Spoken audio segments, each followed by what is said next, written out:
Hello and welcome to Jamie's Motion Graphics. Today I will be explaining to you how you can make one of these growing animations, and well, it's going to be fairly easy, although it is a lot of work if you try to do them.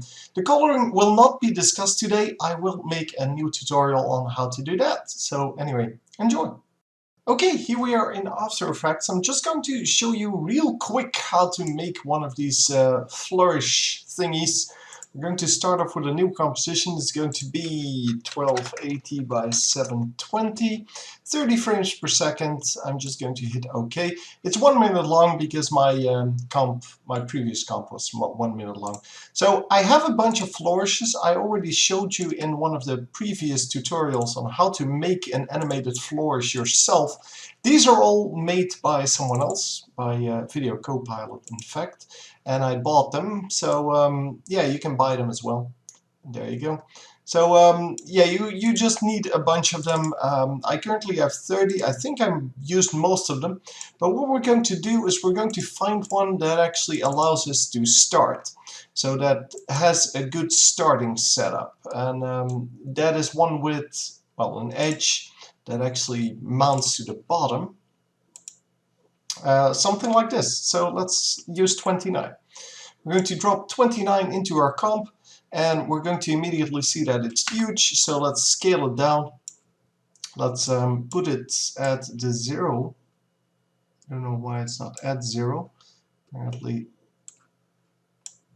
oh, it may have been at 0. Never mind. So now it's at 0, and we're going to see what it turns into. It turns into this.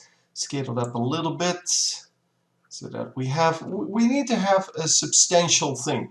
Now we're going to rotate it 90 degrees like that, so it's plus 90, and we're going to mount it on the bottom. It doesn't matter if it sticks through a little bit, but well, just try to make it, well, just look nice.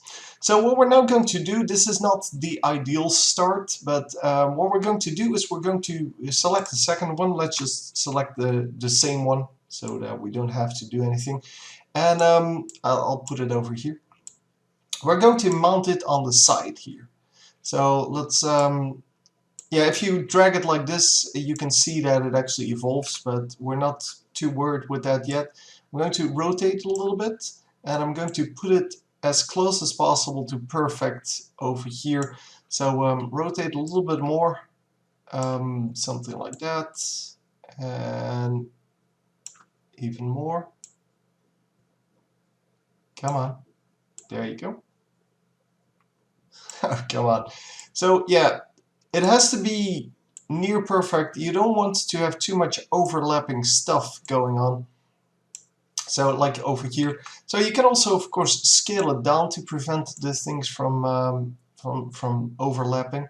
So these overlapping things, you normally want to prevent them, and I'm not going to prevent them in this case. So I'll just be happy with it as it is.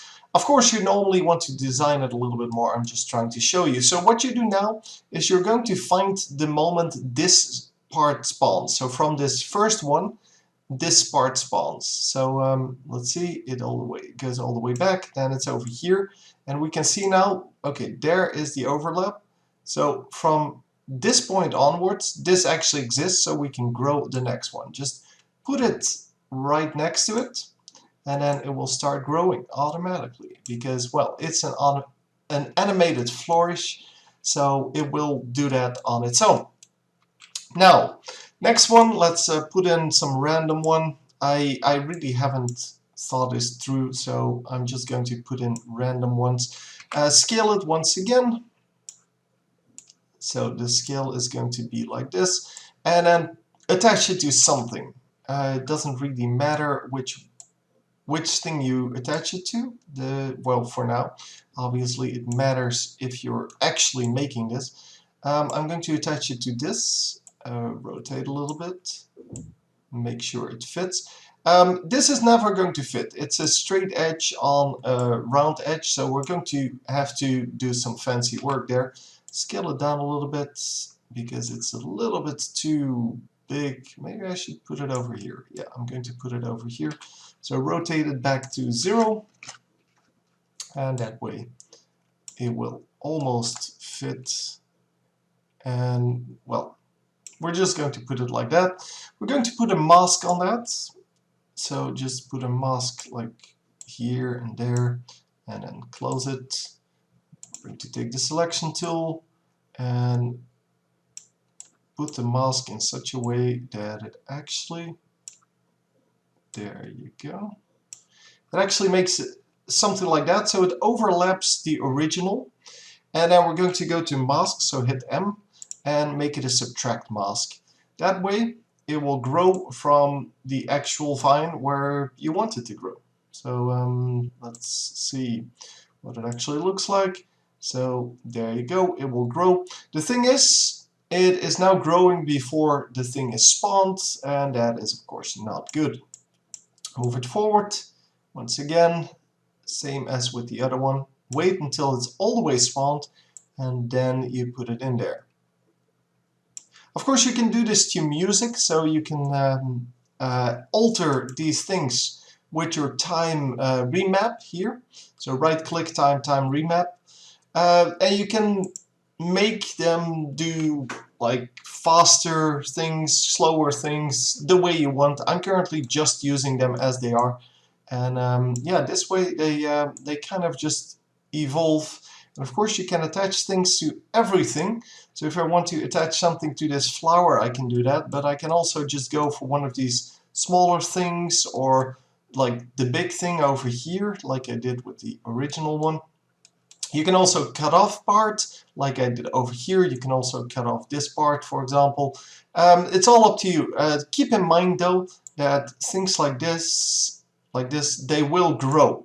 So they don't necessarily stay in the same place at all times. This one does, but yeah, you can see with the flowers, for example, if you wanted to cut out this flower, it is, at first it's very close to this little branch, then it goes out and then it goes in again. So you need to make sure that you capture all of it, because it will look weird if it's there for a few frames and then not for the rest. So yeah, anyhow.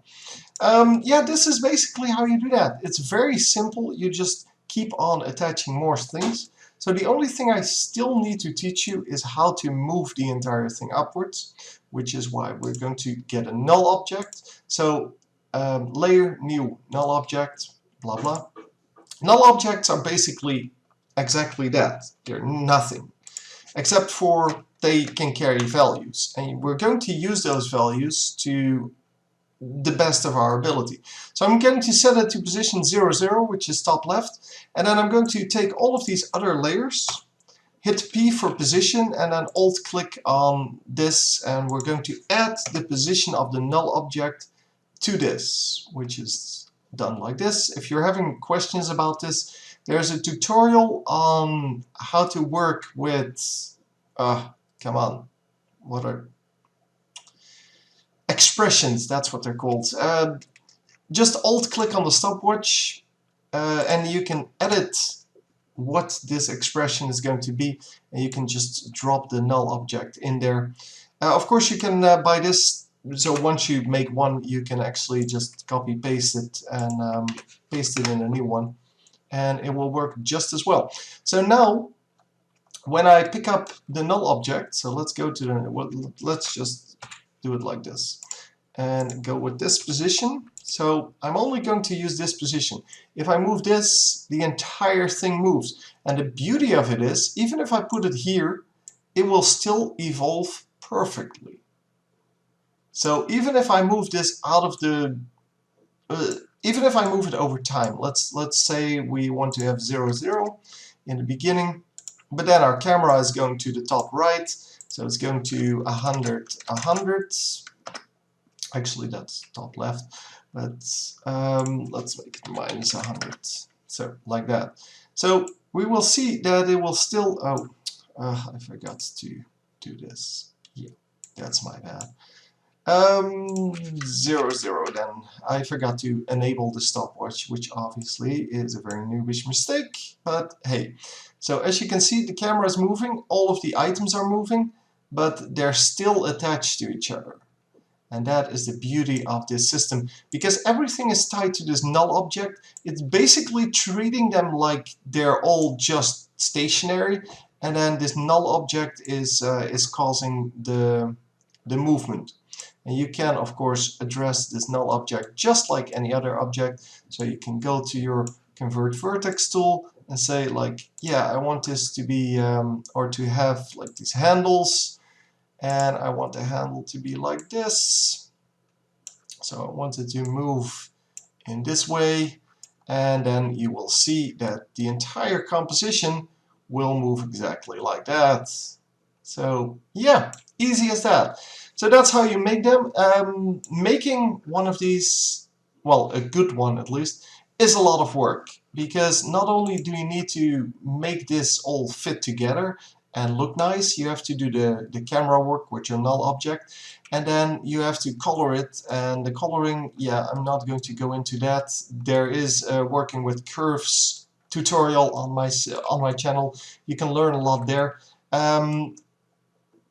Yeah, for the rest, I'll make a tutorial on how to color these things, because it's a little bit too much for this particular one. Anyway, hope you enjoyed, and I will see you next time.